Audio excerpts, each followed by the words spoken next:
Hey folks, Seawit here with another direct to YouTube video, this time on tracking stamina with hitters. I know this has been a big topic this year. I know people have had some difficulty having their tournament teams being extra tired. So I decided to go through a stamina tracking exercise. So in this exercise, basically what you do is you sort of pay attention to each of your players, where their stamina goes game in, game out, and use that to kind of get a sense of what things look like.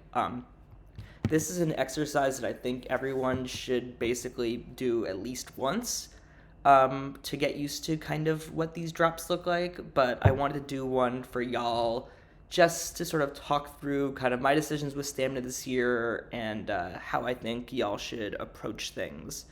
So we did this in a perfect draft, a best of 7 daily perfect draft on my alt account.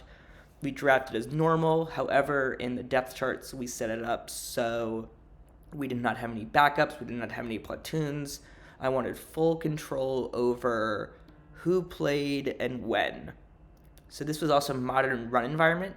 Things could be potentially different in other run environments. So let's just use this to talk about modern. I think for hitting, it doesn't change that much in older run environments. That's more for pitching, but still something to be aware of, that other run environments might have different stamina trajectories. Um, so obviously, game zero. Before we put a single game, everyone's at 100% as to be expected. Game one.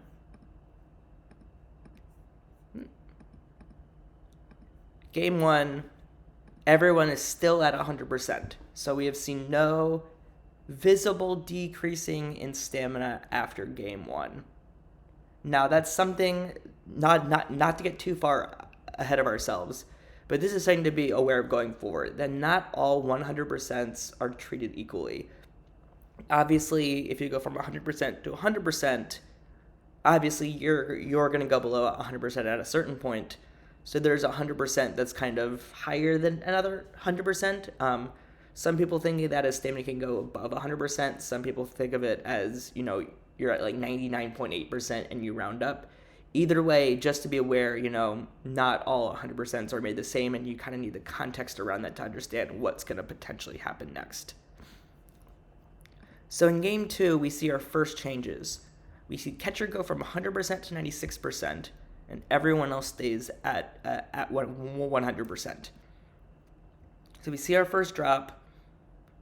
Game three is where things start to get interesting. So the catcher goes all the way down from 96% to 52%. Now, I'm going to talk about the concept of dropping off a cliff multiple times in this video. Basically, the way I like to do my stamina is by sitting them before they get to the cliff drop, because this means they're going to have more trouble recovering and getting back to full stamina. First base and DH are all at 100%, and as you can see, all these other positions went down to 98%. Now, it's not always going to be like that. Sometimes I've seen it go to 99 after game three. Sometimes I've seen it go to 97. I think it might be plays related to some degree, but either way, something to be aware of, that this isn't always going to be the case, but it will be pretty close. Decided to keep everyone in for game four, and catcher went all the way from 0% to 0% from 52%. So you could see the drop-off got more and more severe, hence, again, why I like to rest earlier, so before this game three territory.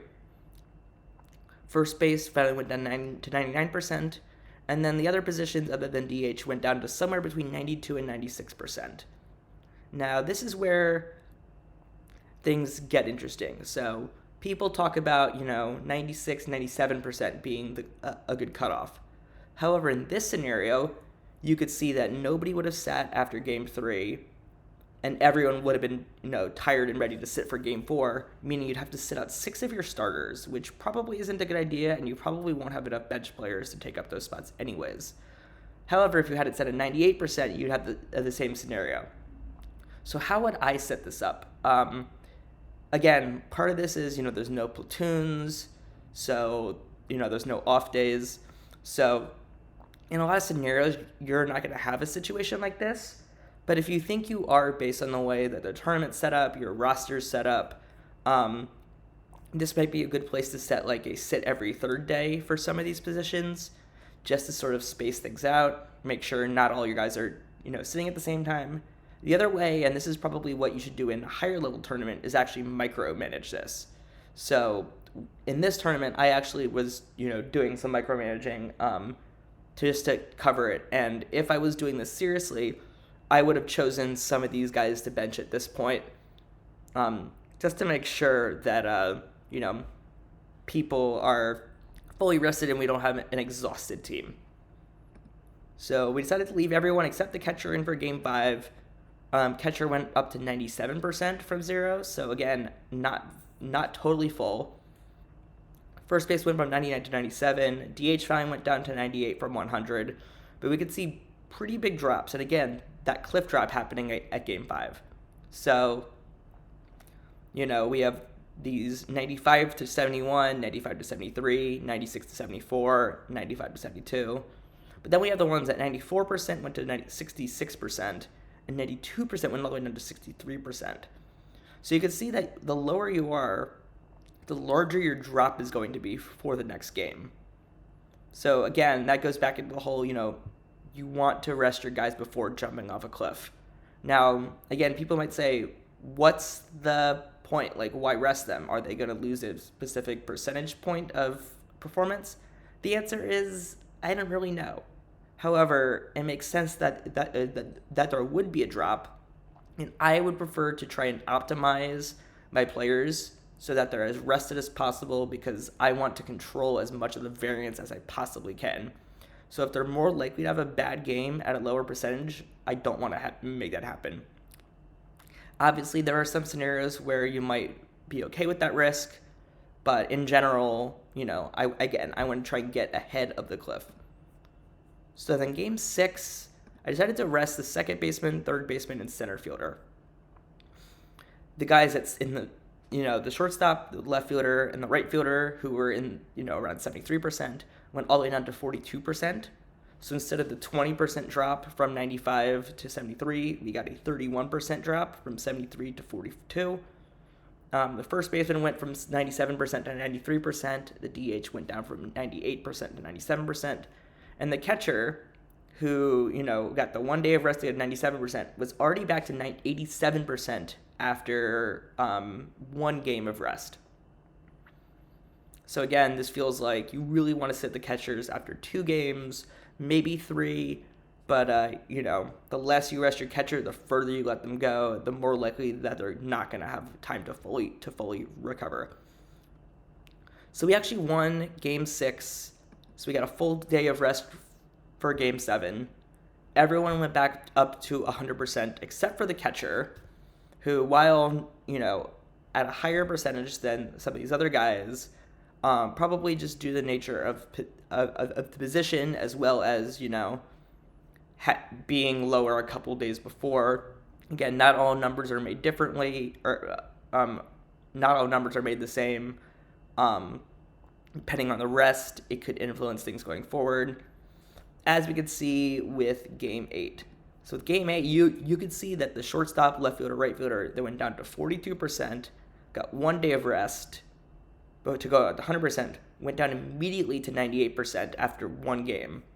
It took 3 games when you were fully rested to get down to that certain point. In Game 9, you could see that trend continue as the players that got 2 days of rest stayed at 100%, while the shortstop, left field, right fielder went down to 96%, pretty much being the same as what happened in the first series. And then Game 10, they went down, again, similar pace. And then Game 11, which we swept, which was the last game we tracked, again, very similar tracking here. So what are the lessons? The lessons are, it feels like this cycle hitting around 96, 97% is best to avoid them from jumping off the cliff. I've been going 97% because, like, in the case of this left fielder right here, this player, went down to 74%. I would rather have set them here so we didn't have to do that and would be fully rested. the longer you let players go, the less they're going to recover. As you can see, you basically lost 2 days. You lost an extra day or two of rest by letting them go down and then only getting 1 day of rest. But yeah, I think this is one of the things that, you're going to want to do for yourself. It's going to be different in a bunch of different tournaments. Obviously, with platoons and other rest days, it's not always going to be like this. But I wanted to do this just to give people a sense of kind of what the trajectories look like. If you want to do this activity, what things to look at, and kind of how to think about things. So I'm happy to answer any questions either in the comments or on Discord. I appreciate anyone who made it to the end of this video. I have plans on doing some roster building videos soon, maybe a pitcher stamina one as well. Also something about exporting data. So if you guys enjoy this, please subscribe on here or come hang out on Twitch. And I hope to hear from y'all soon. Thanks so much again for watching the video.